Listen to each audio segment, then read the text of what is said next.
Welcome back to the deep dive. We are continuing our multi-part journey into attachment theory. That's right. And today we're tackling a really big question, maybe one of the biggest. Yeah. How much do those earliest bonds actually shape the rest of our lives? Is your attachment style set in childhood, or can it change? It's a question that gets right to the heart of the theory, doesn't it? We've laid a lot of groundwork so far. In our first deep dives, we looked at Bowlby's core ideas attachment as this, fundamental survival drive. Yeah, that evolutionary basis. Exactly. And we introduced those internal working models, the IWMs, those sort of mental blueprints for relationships. Right, the blueprints. And then we spent time with Mary Ainsworth and her incredible strange situation procedure. That really let us see those early patterns in action: secure, avoidant, resistant. And disorganized. Yeah. Later identified, Yeah. yeah. We talked about how much caregiver sensitivity matters in shaping those patterns. And crucially, that attachment is dyadic. It's always about the relationship, the dance between two people. Not just something in the child. Precisely. And then last time, we traced how those early IWMs, those blueprints, well, how they seem to influence our adult relationships, our mental health. Things like how comfortable you are with closeness, or if you need a lot of approval, that sort of thing. Echoes from childhood. Okay, so we followed the thread from infancy right through to adulthood, looking at the individual impact. But it leaves this huge question just sitting there, doesn't it? Yeah. If these patterns start so early, how permanent are they? Are those IWMs fixed? How stable is attachment really across the whole lifespan? And that's where it gets incredibly interesting, because the intuitive idea, the appealing premise, as researchers call it, is strong stability. The feeling that our first relationships set a fixed course. It feels right somehow. It does feel right. Like, of course, your childhood matters deeply. But the research, it paints a much more nuanced picture. We see both continuity and discontinuity, stability and change. So this deep dive, we're going straight to the empirical evidence.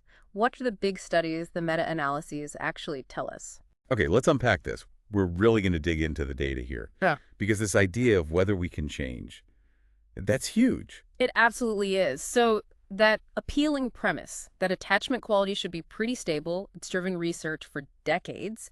It's been a question of significant interest, as they say. Makes total sense. We all want to understand how our past shapes us. But those early longitudinal studies, the ones that first tried to follow kids from infancy into their adult years, they came back with really mixed results. Some found, pretty good stability. Others found not much at all. So right from the start, it wasn't clear-cut. No simple, yes, it's stable answer. Not at all. It caused a lot of head scratching and debate in the field, like, why are we getting such different answers? So what happened next? Did things get clearer when researchers started combining studies, doing meta-analyses? Did those larger views help? They definitely helped provide a clearer, more robust picture, though, again, not always a simple one. A really key study here is the Pinkwart and colleagues' meta-analysis from 2013. It pulled together data from tons of studies looking at both short-term and long-term stability. Okay, Pinkwart. What did they find? Well, they found a pretty important distinction. Short-term stability, like measuring attachment at age 1 and then maybe age 3 or 4, that can be relatively high. There's often consistency over a few years. Right, that makes sense. The environment probably hasn't shifted massively in that short window for many kids. Exactly. But the big question was the long-term, infancy to adulthood. Yeah, that's the one everyone wonders about. And here, the meta-analysis found that long-term stability is, quite weak. Weak? How weak are we talking? The overall correlation they reported for stability from infancy to adulthood was around R equal 0.14. 0.14? Wow. Okay, for listeners maybe not deep in stats, what does R 0.14 mean in practical terms? It means it's a very, very modest association.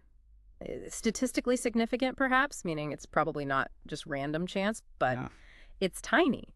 It tells you that knowing someone's attachment classification as an infant gives you very little information about what their attachment pattern or state of mind will be decades later as an adult. So that really challenges the whole childhood is destiny idea in attachment, doesn't it? It's like a faint whisper, not a defining shout. It absolutely does. It suggests that while early experiences matter, they don't rigidly determine the outcome decades down the line. Pinkwart's study also highlighted something else important. Stability looked even lower when you compared results from different types of measures. What do you mean, different measures? Like comparing the strange situation for infants, which is about observed behavior in a specific procedure. Right, how the baby reacts to separation and reunion. Yeah. Comparing that to something like the Adult Attachment Interview, the AAI used with adults, Yeah. the AAI looks at how coherently you talk about your childhood experiences, your state of mind regarding attachment. Ah, okay. So one is behavior. The other is more about internal representation, how you've processed things. Precisely. They're related concepts, but they aren't measuring the exact same thing in the exact same way. And that difference also contributes to why the long-term link looks weaker. You're comparing apples and, well, maybe oranges. That makes sense. Different tools for different ages and different aspects of attachment. Okay, so that's one major meta-analysis pointing to weak long-term stability. Were there other big studies confirming this? Yes, definitely. Another really crucial piece of the puzzle comes from the SECID study, that's the NICHD study of early childcare and youth development. A paper by Groh and colleagues in 2014 used this data set, and it's huge. They followed over 850 participants. Wow, 850 kids followed for years. Exactly. It's the largest study we have looking at stability from the strange situation in infancy all the way to the AAI in late adolescence, around age 18. So the gold standard comparison, infancy to late adolescence, with a massive sample. What did they find? Did the bigger sample reveal a stronger link? Well, they found a statistically significant link, yes, but the correlation was R equal 0.12? 0.12. Even lower than the 0.14 from the meta-analysis. Very similar and reinforcing the same message. Significant, yes, but very modest stability over that long developmental period. So, again, knowing how a baby behaved in the strange situation is a very poor predictor of their attachment state of mind as a teenager. That's what the data suggests. But here's something even more fascinating from that Groh study. Okay. They found that broader measures of the quality of the caregiving experiences the child had throughout childhood. So not just that infant snapshot, but ongoing sensitivity, support, things like that. Those broader measures were actually quite predictive of the adolescent's attachment security. More predictive, in fact, than the infant strange situation classification itself. Whoa. Okay, that's huge. So it's less about that single point in time in infancy. And potentially more about the cumulative experience. Yes. The overall quality of the relationship environment over years seems to matter more for where you land in adolescence. That's a really important implication. It suggests that adolescent attachment isn't just the same thing as infant attachment measured later. It's likely, as they put it, a multifactorial outcome, influenced by lots of things over development, not just that initial classification. So the story gets richer. It's not just about the starting point, but the whole journey, which leads us to the next big question. If it's not fixed, how does it change? What allows for that discontinuity? What are the mechanisms? Great question, and researchers have looked into this. Several factors seem to be involved in why patterns might shift. One line of evidence comes from another study using that same amazing SECCYD dataset, this one by Booth-LaForce and colleagues, also in 2014. They specifically looked at cases of discontinuity where someone did change, say, from secure in early childhood to insecure by age 18 or vice versa. Okay, focusing on the changers, what do they find? They found that these changes weren't random. They could often be explained, at least partly, by attachment-relevant changes in the person's environment over those intervening years. So life happens, and it can genuinely shift these patterns. Can you give some examples of those attachment-relevant changes? Sure. For instance, kids who started secure but became insecure by age 18, compared to those who stayed secure, their mothers tended to show a greater decline in sensitivity over time. They were also less likely to still be living with their fathers by age 18. And their mothers reported a bigger increase in negative life events, things like job loss, illness, relationship breakdowns during those years. Wow, so real-life stressors and changes in the quality or stability of the caregiving environment directly map onto changes in attachment patterns. Yeah. It really underscores that attachment isn't just an internal trait. It's constantly interacting with the relational world around us. Absolutely. It's dynamic. And this fits with how Bowlby himself thought about development, even if people sometimes oversimplify his ideas about early influence. He used metaphors like developmental pathways, thinking of development like a complex railway system with switching points. Right, where experiences can shunt you onto a different track. Exactly. Or he borrowed Waddington's concept of the epigenetic landscape. Ah, yes, the marble rolling down the hill. I like that image. Me too.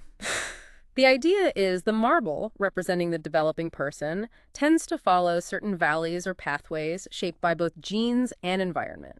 That tendency to stay on track is called homeoresis. Okay, homeoresis, staying the course. But the environment provides forces. It can keep the marble in its current valley, that's continuity.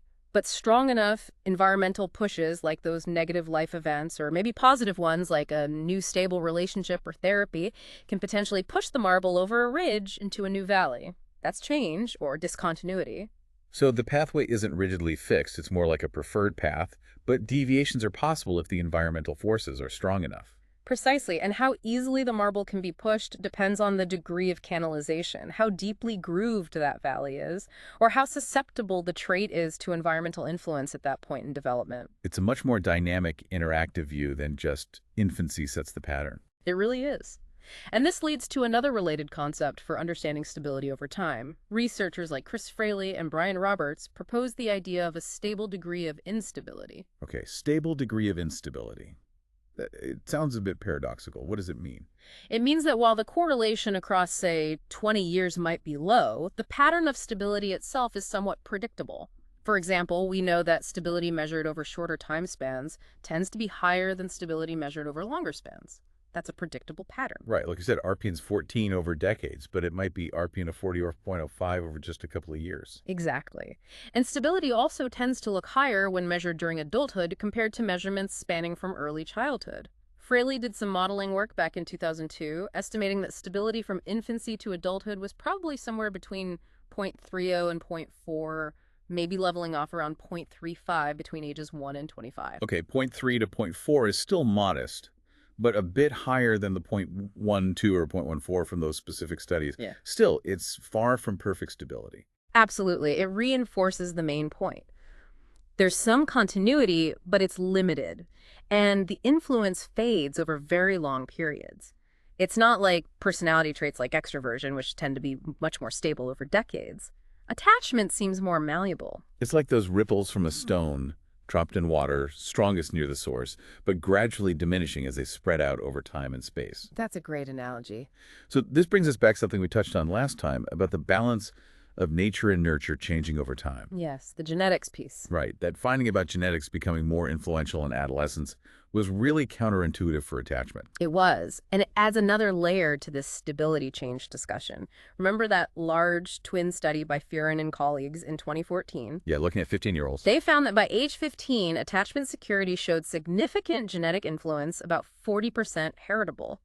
And importantly, they found no evidence for shared environmental influences at that age. Which is the complete opposite of what we usually find in infancy and early childhood, right? Yeah. Where the shared environment, the parenting, the family atmosphere seems dominant. Exactly. In young children, shared environment effects on attachment are usually quite strong, and genetic effects are often harder to detect or appear negligible. So what does that shift mean? How do we interpret genetics becoming more important for attachment later on? Well, it raises this fascinating possibility, and it's seen in other areas of development too, like intelligence, that the relative balance of influences shifts.